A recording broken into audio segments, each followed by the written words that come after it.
आज हम चैप्टर 6 के बारे में पढ़ेंगे। पहले हमने क्या पढ़े थे, फ्लोरिंग प्लांट के बारे में पढ़ लिए थे। अब फ्लोरिंग प्लांट के अंतर्गत पुष्पी पादपों की शारीरिकी के बारे में पढ़े थे। उससे पहले हमने क्या पढ़े थे, आकारकी पढ़े थे।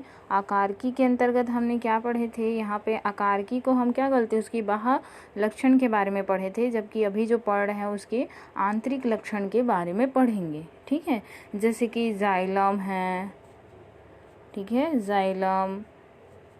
जाइलम फ्लोएम, ठीक। और बोल सकते हैं इसके अंतर्गत टिश्यूज़ के बारे में, टिश्यू के बारे में पढ़ेंगे। टिश्यू है, सेल्स है, इसके बारे में पढ़ेंगे इसके अंतर्गत। ठीक है, आइए हम लोग देखते हैं हमारा जो टॉपिक है वो क्या है, पुष्पी पादपों की शारीरिकी के बारे में, जिसमें इसकी जो रचना होती है वो कैसे होता है, ये सब चीज़ों के बारे में पढ़ेंगे। सिंपल सा शारीरिक का जो अर्थ होता है, एना मतलब क्या होता है, अब को हम बोल सकते हैं क्या चीज अब बोला जाता है। और यहाँ पे टोम मतलब होता है क्या, कटिंग। किसकी कटिंग, इसके आंतरिक भाग की कटिंग। जैसे ही ये कोई पौधा है, पौधे के इस सेक्शन को कट करेंगे तो ये सेक्शन ऐसे अलग हो जाएगा। तो इसको हम कट करने के बाद इसके आंतरिक भाग को किस में देखेंगे, माइक्रोस्कोप में देखेंगे। ठीक है, किस में देखेंगे, माइक्रोस्कोप में देखेंगे। तो उसकी जो आंतरिक संरचना होगी इस तरह से वलयाकार है, ये यहाँ पे जाइलम है, फ्लोएम है, ये सब चीज़ें इसमें क्या होंगी, दिखाई देंगे। ठीक है, तो अब इसका मतलब क्या होता है, ये जैसे एना मतलब अप होता है और टोम मतलब कटिंग होता है। ठीक है, आगे हम देखते हैं ये जो होता है वो कैसे होते हैं। इसके अंतर्गत पौधे के जो बहुत सारे भाग आते हैं, एक ही भाग नहीं आते हैं। ठीक है, इसमें एक कोशिकीय जीवों में शारीरिक जैविक क्रियाएं कोशिकाओं के द्वारा ही संपादित होती है। जैसे इसके अंतर्गत आपको मालूम होगा प्रकाश संश्लेषण है, श्वसन है। ठीक है, क्या है, श्वसन है, श्वसन। और बोल सकते हैं उपापचय क्रिया, उपापचय क्रिया। ये सब किसके थ्रू होता है, कोशिकाओं के माध्यम से ही होता है, जो आंतरिक भाग में पूर्ण होता है। जैसे कि और बोल सकते हैं जल का संवहन, ये भी किस में होता है, आंतरिक भाग से ही होता है।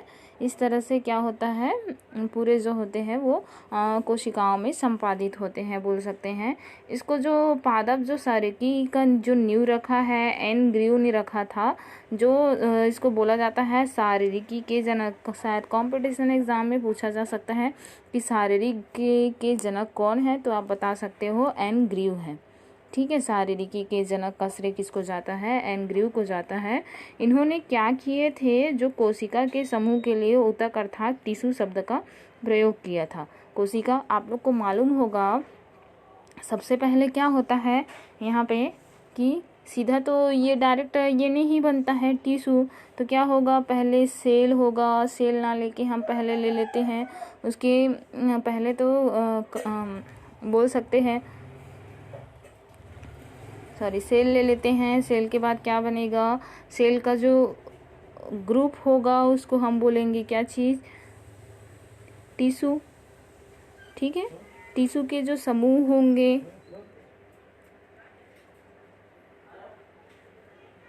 टिश्यू के जो ग्रुप होंगे उसको हम क्या बोलेंगे, यहाँ पे ऑर्गन बोलेंगे। ठीक है, और ऑर्गन के ग्रुप ऑफ ऑर्गन को बोला जाएगा क्या चीज़, यहाँ पे पूरा बॉडी बोला जाता है। ठीक है, पहले सेल बनेगा, सेल के बाद सेल के ग्रुप ऑफ सेल को क्या बोला जाता है, टिश्यू। टिश्यू किसको बोला जाएगा, यहाँ पे सिंपल सा टिश्यू। ग्रुप ऑफ टिश्यू को क्या बोला जाएगा, यहाँ पे ऑर्गन ग्रुप ऑफ ऑर्गन को बोला जाएगा बॉडी। इस तरह से ये पूरा जो होता है वो बना होता है। तो इसका सबसे पहले प्रयोग किया था एन ग्रीव ने, इसीलिए शारीरिकी का जनक भी कहा जाता है। आगे हम इसके कुछ महत्व देख लेते हैं। तो महत्व के अंतर्गत क्या होता है, यहाँ पे जो पादप के जो आंतरिक अध्ययन होते हैं, समूहों के बीच रचनात्मक भिन्नता पाई जाती, सभी की जो रचना होती है वो भिन्न भिन्न होती है। इसमें अनुकूलन वातावरणीय अनुकूलन के अनुसार लक्षण और उनके अलग अलग कार्य भी होते हैं। कार्यात्मक की सूचना भी अलग होती है, ठीक है। विकासात्मक संबंध जो होते हैं वो चिन्हित होते हैं, और जो शारीरिक लक्षण की वर्गीकी है ये सभी क्या होते हैं, वर्गीकी है, निदान है, टैक्सा है, ये सब में क्या होते हैं, सुनिश्चित की जाती है। उसके बाद जैसे शारीरिक ज्ञान के लिए दैनिक उपयोग की चीज़ों का मिलावट का पता भी चलता है, ठीक है। कुछ जो होते हैं वो क्या होते हैं, प्लाईवुड उद्योग, काष्ठ सारिकी भी आते हैं, काष्ठ सारिकी भी इसके अंतर्गत आते हैं, ठीक है। इस तरह से आगे हम प्लांट टिश्यू के बारे में पढ़ेंगे।